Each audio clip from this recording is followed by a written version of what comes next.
খুবই অল্প উপকরণে একদম ঘরোয়া পদ্ধতিতে ঘরোয়া রান্নাবান্না দিয়ে আমি ঠিক কীভাবে খুবই অল্প সময়ের মধ্যে আমার বাসার গেস্টদের জন্য আমি দাওয়াত প্রিপারেশন কিভাবে নিলাম সেটাই আজকে আপনাদের সঙ্গে শেয়ার করব। ঘরোয়া খাবারগুলিকেই কিভাবে গেস্টদের কাছে একদম আকর্ষণীয় করা যায় সেগুলিরই থাকছে আজকে কিছু টিপস অ্যান্ড ট্রিক্স। তো চলুন আজকে ভিডিওটি শুরু করি।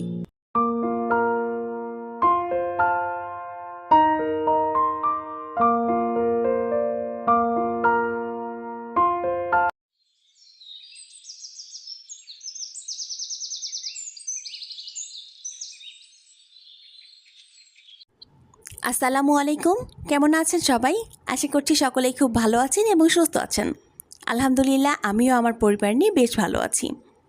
আজকে বেশ অনেকটা দিন পরে আমি নতুন একটা ভিডিও নিয়ে আপনাদের মাঝে হাজির হয়েছি। আশা করছি ভিডিওটি আপনাদের সকলের কাছেই ভালো লাগবে। আমার বাসায় যখন মেহমান আসার কথা থাকে তখন কিন্তু আমার মাথা একদম ঠিক থাকে না।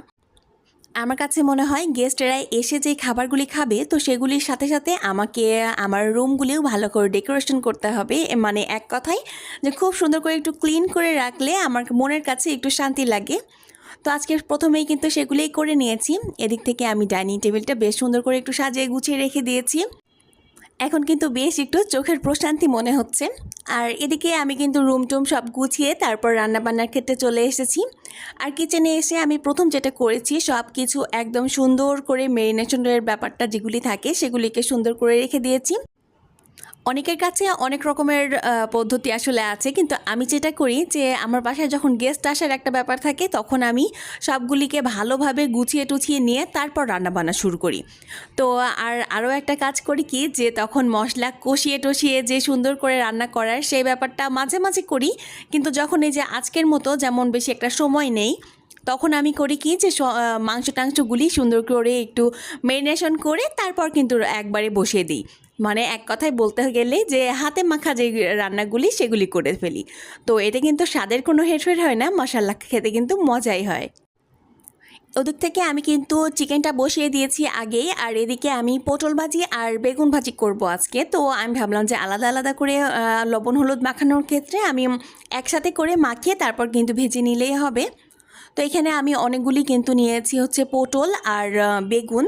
তো যেহেতু আমি এটা পরে ভাজবো, যে যখন গেস্টরা খেতে বসবে তার আগেই আমি এটা ভাজবো, তো সেই কারণে শুধুমাত্র হলুদ লবণ মাখিয়ে রেখে দেব।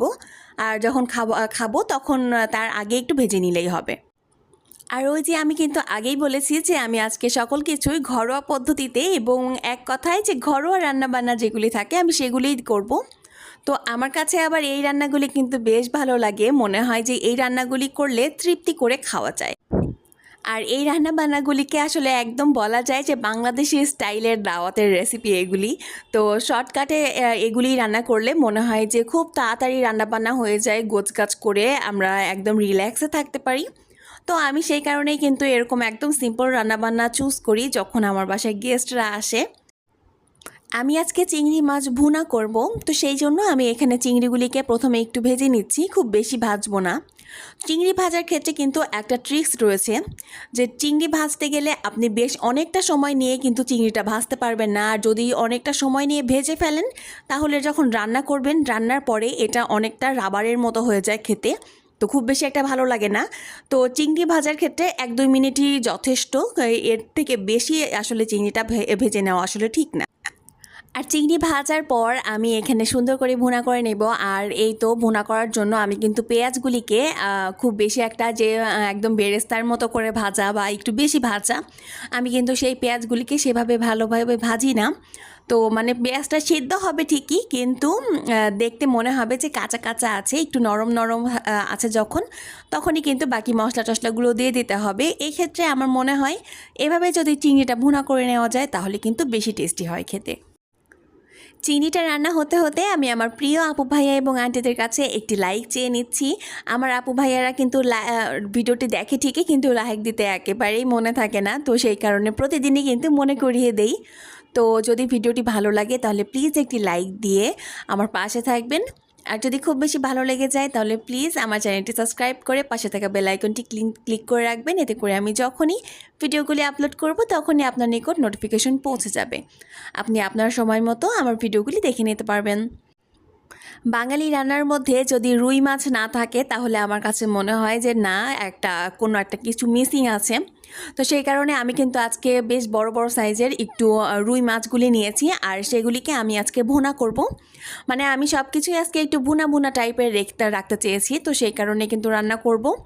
তো ওদিকে আমি তেল গরম হয়ে গিয়েছিল আর আমি মাছগুলো ভাজতে দিয়ে দিয়েছি, আর এদিক থেকে আমি মাংসটা ম্যারিনেট করে নিচ্ছি।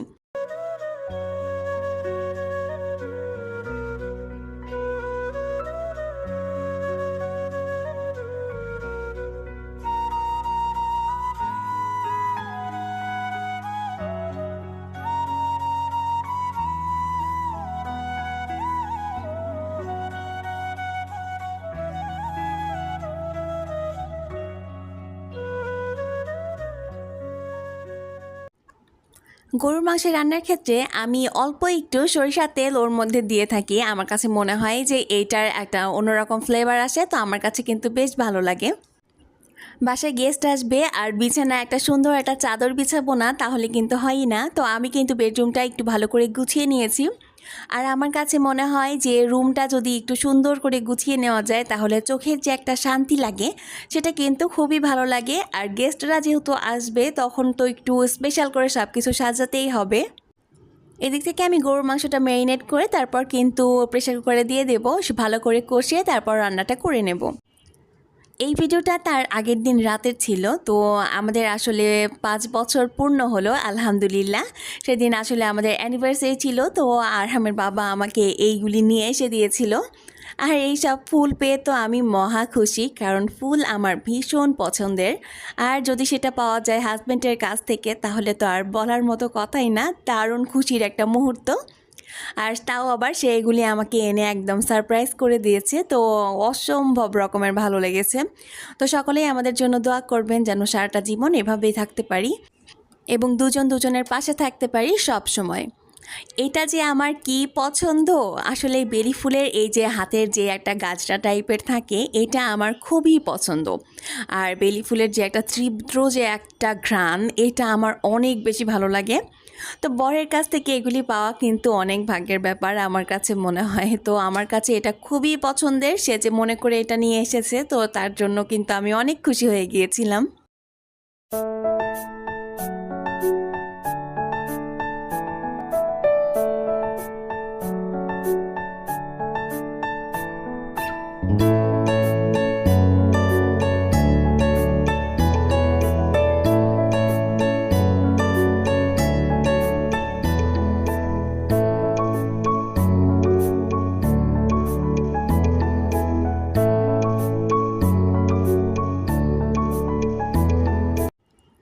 বাসায় গেস্ট আসার পর তাদেরকে কিন্তু আমি শরবত দিয়েছিলাম, তারপর নাস্তা পানি করার পর রাতের বেলাতে এই যে খাবার আমি টেবিলে দিয়ে দিয়েছি।